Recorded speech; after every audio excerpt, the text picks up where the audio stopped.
இனிய தமிழ் உறவுகளே வணக்கம். தொல்காப்பியம் பற்றிய ஆய்வுகள் இக்காலத்தில் மிகுதியாக இருப்பது மகிழ்ச்சி தருகிறது. மலேசிய தமிழ் அறிஞர்கள் இணைந்து மலேசியாவில் ஈப்போவில் தொல்காப்பிய மாநாடு நடத்துகிறார்கள். இந்த 2026 அந்த ஆகஸ்ட் மாத காலங்களில்.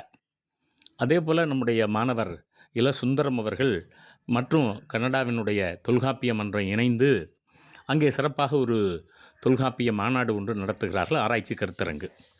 இப்படி உலகம் தழிய நிலையில் இருக்கக்கூடிய தமிழர்கள் தொல்காப்பியத்தின்பால் தங்களுடைய ஆய்வுகளை திருப்பி இருப்பது நமக்கு மகிழ்ச்சி தருகிறது.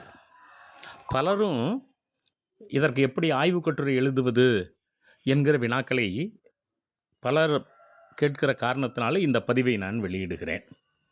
இன்றைக்கு வாழும் தொல்காப்பிய கூறுகள் நிறைய இருக்கின்றன. அவற்றை நாம் ஒப்பிட்டு பார்க்க வேண்டும். இப்போ சான்றாக நம்ம ஆண் பிள்ளை பெண் பிள்ளைன்னு சொல்கிறோம். பிள்ளைங்கிற சொல்லு இளமை பெயராக இருக்கிறது. இந்த பெயர் சொற்களெல்லாம் தொல்காப்பியர் காலத்தில் ஒரு வரையறைக்கு உட்பட்டு அவர் வரையறுத்ததுனாலே வளர்ந்துருக்கிறத பார்க்குறோம். இப்போ தமிழில் இப்போ பாப்பாங்கிற சொல்ல பார்க்குறோம். அது பார்ப்பு அப்படிங்கிற அந்த சொல் விழித்தொடராக இடைக்குறை விகாரமாக பாப்பா என அமைந்திருக்கிறத நம்மால் பார்க்க முடிகிறது. பார்ப்பு என்பது தான் இளமை பெயர். தொல்காப்பியத்தில் மரபியலில் நீங்கள் முதல் நூற்பாவிலேயே நுட்பமாக அதை கவனிக்கலாம். அப்போ பிள்ளை, பார்ப்பு, பரல், குட்டி, குருளை, கன்று, மகவு இவையெல்லாம் தொல்காப்பியம் வரையறுத்திருக்கிற இளமை பெயர்களாக நம்மால் பார்க்க முடிகிறது. அவர் சொல்லுகிற போதே மாற்றரும் சிறப்பின் மரபியல் கிளப்பின் அப்படிம்பார். அதாவது சிறப்புக்குரிய அருமையான மரபியலை பற்றி நம்ம பேசணும்னா இந்த போன்ற சொற்கள் எனக்கு முன்னால் பலராலும் பேசப்பட்டு வந்திருக்கிறது அப்படின்னு அதை ஆவணப்படுத்துகிற தரவாக நமக்கு தருகிறார். அப்போது இன்றைக்கு நம்ம பேச்சு வழக்கில் ஒரு தென்னம்பிள்ளைன்னு சொல்கிறோம். அது ஒரு 400-500 ஆண்டு வழக்கமாக அந்த தென்னைங்கிற சொல் வந்திருக்கலாம். ஆனால் செவ்வியல் காலத்துலேயும் இப்போ இடைக்கால இலக்கியத்துலேயும் தெங்கம்பிள்ளை அப்படிங்கிறத தான் பார்க்குறோம். அப்போ பிள்ளை என்பது உயர்திணைக்கு மட்டுமில்லை, ஓரறி உயிராக இருக்கிற தாவரங்களுக்குமாக நிலைத்திணைக்குமான ஒரு இளமை பெயராக இருக்கிறத நம்மால் பார்க்க முடிகிறது. அதே போல் இப்போ நம்ம சாதாரணமாக குழந்தை பாடலில் தோட்டத்தில் மெய்யுது வெள்ளை பசு துள்ளி குதுக்குது கன்றுக்குட்டின்னு ஒரு உலக வழக்கில் பாடலை பார்க்குறோம். இப்போ கன்று, குட்டி இரண்டுமே இளமை பெயராக தொல்காப்பியம் குறிப்பிடுகிறது.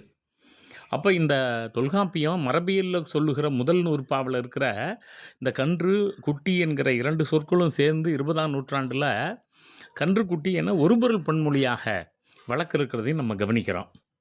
அதே நேரத்தில் மாங்கன்று, காளைக்கன்று என்றெல்லாம் நாம் விலங்குகளுக்கும் அதே நேரத்தில் ஓரறி உயிர்களாகிய தாவரங்களுக்கும் இந்த சொல் இருக்கிறத கவனிக்கணும். இன்னொன்று, ஆய்வாளர்கள் ஒன்றை கவனத்தில் கொள்ள வேண்டும், அல்லது தமிழ் ஆர்வலர்கள் ஒன்றை கவனத்தில் கொள்ள வேண்டும். செவ்வியல் இலக்கியத்தை படிக்கும்போதும் சரி, தொல்காப்பியத்தை படிக்கும்போதும் சரி, நாம் அந்த காலத்து கலைச்சொற்களை பார்க்கணும். நீங்கள் பெயர் சொற்கள்லேயே செவ்வியல் கால கலைச்சொற்கள்னு தனியாக அமைந்து இருக்கிறத நம்ம கவனிக்கணும். அது இடைக்காலத்தில் கூட அது இருக்காது.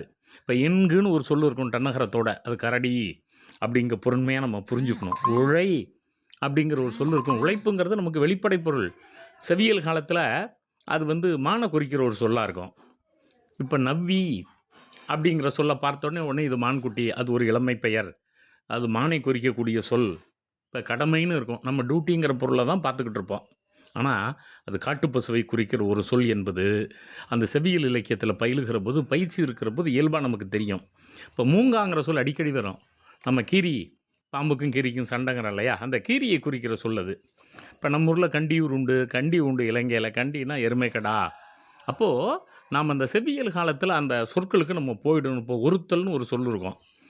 ஒருத்தல்னால் தண்டித்தல்ங்கிற மாதிரி நம்ம அந்த 20ஆம் நூற்றாண்டில் வல்லின ரகரத்தை போடுவோம். ஆனால் இடையின ரகரத்தில் ஒருத்தல்னு வந்தால் இது ஆண் விலங்குக்கான இப்போ கடாங்கிற பொருள் வரக்கூடிய ஒரு பொதுச்சொல்.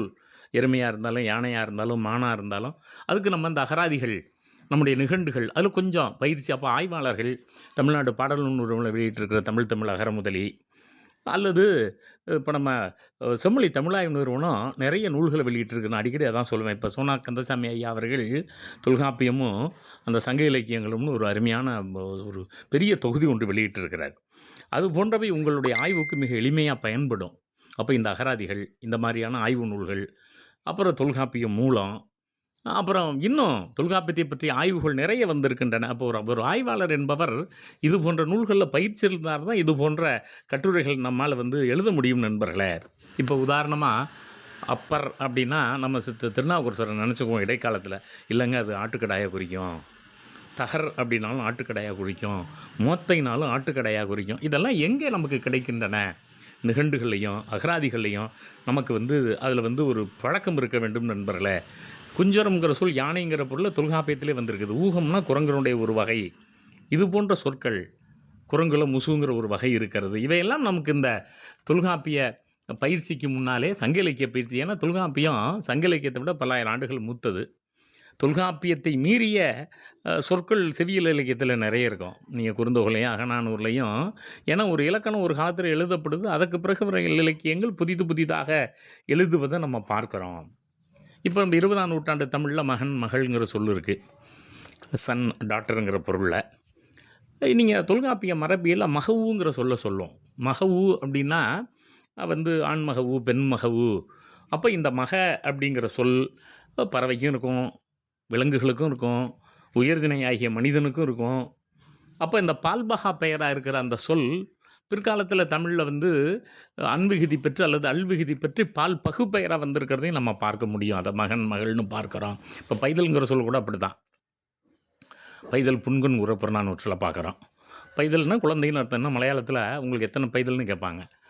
எத்தனை ஆண் குழந்தை எத்தனை பெண் குழந்தைங்கிற அந்த பொருளை, குழந்தைங்கிற பொருளை குளவி மழலை அந்த மாதிரியான சொல் பைதல்ங்கிற சொல் செவியல் இலக்கியத்தில் உண்டு. மலையாளம் தெலுங்கு கன்னடத்துலேயும் பல நேரங்களில் இந்த செவியல் சொற்களை நம்ம பார்க்க முடியும். அப்புறம் தமிழில் அது என்ன ஆகிடும், பிற்காலத்தில் பையன் அப்படிங்கிற மாதிரி வந்துடும். அப்போ தொடக்கத்தில் அப்போ மொழியில் இந்த மாதிரி பெயர் சொற்கள் என்பவை ரொம்ப அப்போ அந்த புரிதல் நமக்கு ஆய்வாளர்களுக்கு இருக்கணும். இப்போ மைந்துன்னா வீரம்னு அர்த்தம். இப்போ மைந்தன் அப்படின்னா வீரன்கிற பொருள், மகன்கிற பொருள் இல்லை. அது சொல் பயணத்தில் இப்போ மைந்தன்னா மகன்கிற பொருள் வந்துடுச்சு. இப்போ வேங்கையின் மைந்தன் அப்படின்னா ஒரு சிங்கத்துடைய குழந்தைங்கிற மாதிரி இவங்க பேசுகிறாங்க. ஆனால் வேங்கையை போல வீரம் மிகுந்தவன், அந்த இன்னுங்கிறது அந்த இடத்துல ஒப்புமை பொருள் இருக்கும், உடைமை பொருள் இருக்காது, அல்லது உறவு பெயரில் அங்கே வராது. அப்போது இந்த ஆழமான புரிதல் நமக்கு இருக்க வேண்டும் இந்த ஆய்வு கட்டுரை எழுதுகிற போது. இப்போ தவள் பவை தாமும் அவற்றோரன்ன அப்படின்னு சொல்லி இந்த பாப்பு அப்படிங்கிறதுக்கு ஆமை உடும்பு இதெல்லாம் உரையாசிரியர்கள் தருவாங்க. இப்போ கூட பேச்சு வழக்கில் பிள்ளைங்கிறது கிளிப்பிள்ளை என்று பறவைக்கு இருக்கிறத நம்ம பார்க்குறோம். கிரிப்பிள்ளை அப்படின்னு ஊர்வன விலங்குகளுக்கு இருக்கிறத பார்க்குறோம். நீங்கள் செவியல் இலக்கியங்களில் வெறுகு என சொல்லப்படுகிற பூனைக்கு, எலிக்கு மூவரி அணில் அப்படின்னே தொல்காப்பியர் சொல்வார்.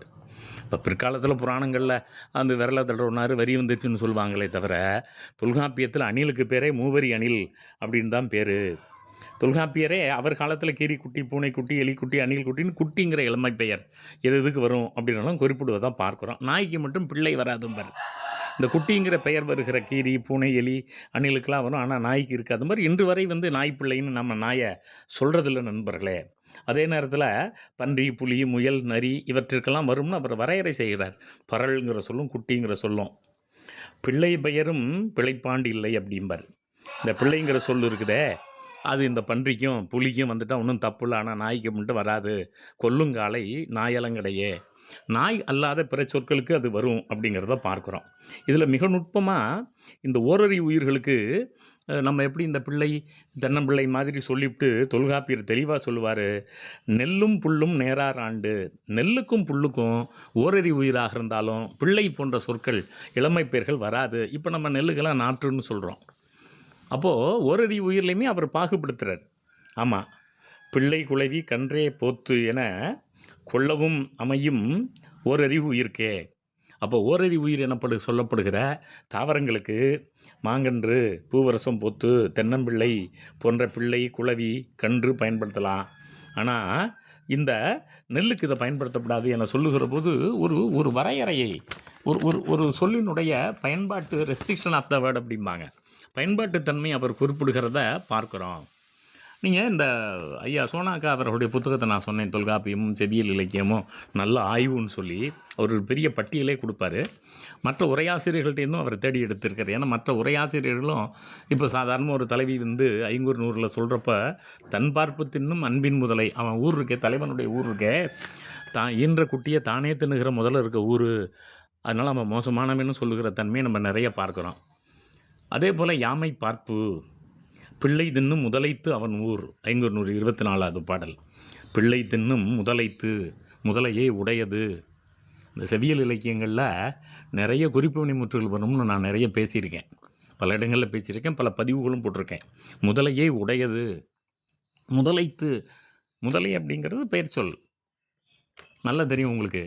முதலையை உடையதுன்னு அந்த ஊரை சொல்லுகிற போது அந்த முதலைத்து அப்படிங்கிறது ஒரு குறிப்பு வினைமுற்றா வருது. அது ஒரு இறந்த காலத்தை குறிக்கக்கூடியதாக, நிகழ்காலத்தை குறிக்கக்கூடியதாக இருக்கிறது, முதலையை உடையதுங்கிற பொருளில்.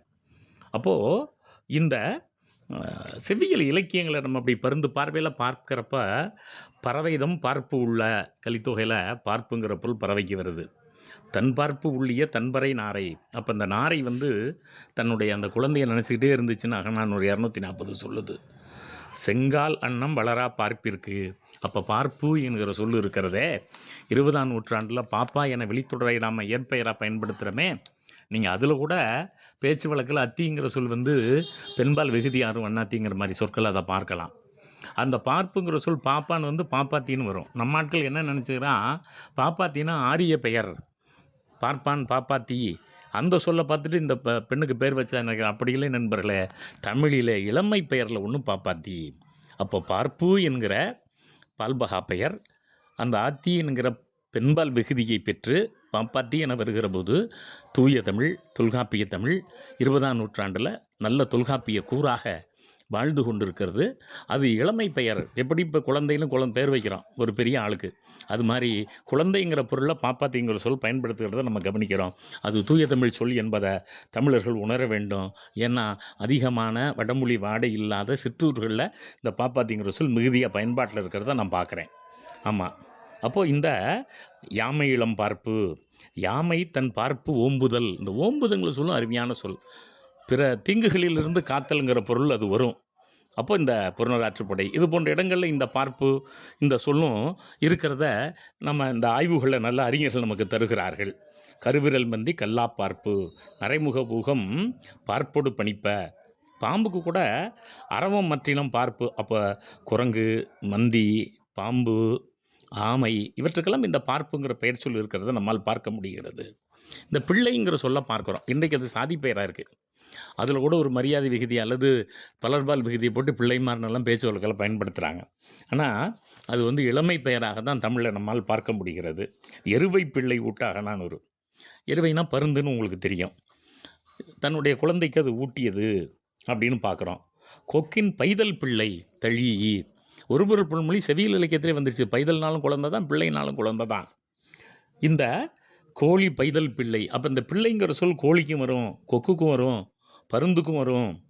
அப்போது தொல்காப்பியத்திலேயே இந்த பரப்பணத்துக்கு இப்போ சொற்களுக்கு இந்த சிறகு உடையனவற்றுக்கு வருங்கிற அந்த மரபை பின்பற்றி பல சங்க இலக்கிய புலவர்கள் எழுதியிருக்கிறார்கள். நூற்றுக்கணக்கான சான்றுகள் நமக்கு கிடைக்கின்றன.